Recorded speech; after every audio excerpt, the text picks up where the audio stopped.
தற்பொழுது அண்மை செய்தியை பார்த்து வருகிறோம். தமிழக வெற்றிக் கழக மாவட்ட செயலாளர்களின் பட்டியலை தற்பொழுது விஜய் வெளியிட்டுள்ளார்.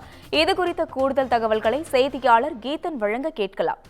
வணக்கம் கீதன், உங்க விவரங்களை பதிவு செய்யலாம். வணக்கம். தமிழக வெற்றிக் கழகத்தை பொறுத்தவரை மொத்தம் 120 மாவட்டங்கள் அமைக்கப்படும் என்று ஏற்கனவே கட்சியின் தலைவர் விஜய் தெரிவித்திருந்தார். குறிப்பாக 2 சட்டமன்ற தொகுதிக்கு ஒரு மாவட்ட செயலாளர் என்ற அடிப்படையில் அந்த மாவட்ட செயலாளர் நியமனம் என்பது நடைபெறுகிறது.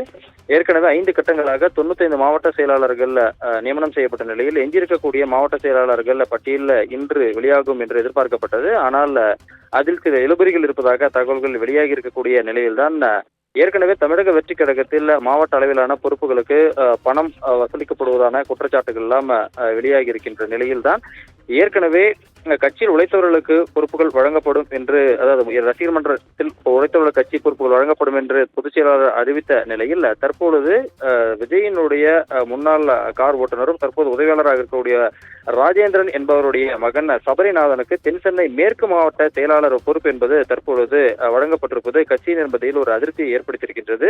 ஏனென்றால் ரசிகர் மன்றம் மற்றும் குறிப்பாக விஜய் மக்கள் இயக்கத்தில் பல ஆண்டுகளாக உழைத்தவர்களுக்கு பொறுப்புகள் வழங்கப்படாமல் விஜயினுடைய உதவியாளர் மற்றும் கார் ஓட்டுநராக இருந்தவருடைய மகனுக்கு தற்பொழுது கட்சியில பொறுப்பு வழங்கப்பட்டிருப்பது சில அதிருப்திகளை ஏற்படுத்தி இருக்கின்றது. எனவே ஏற்கனவே விஜய் தெரிவித்த அந்த நிலைப்பாட்டிலிருந்து தற்பொழுது மாறியுள்ளாரா என்கின்ற அந்த விமர்சனங்களும் தற்பொழுது முன்னிலைந்துள்ளன. விவரங்களுக்கு நன்றி கீதன்.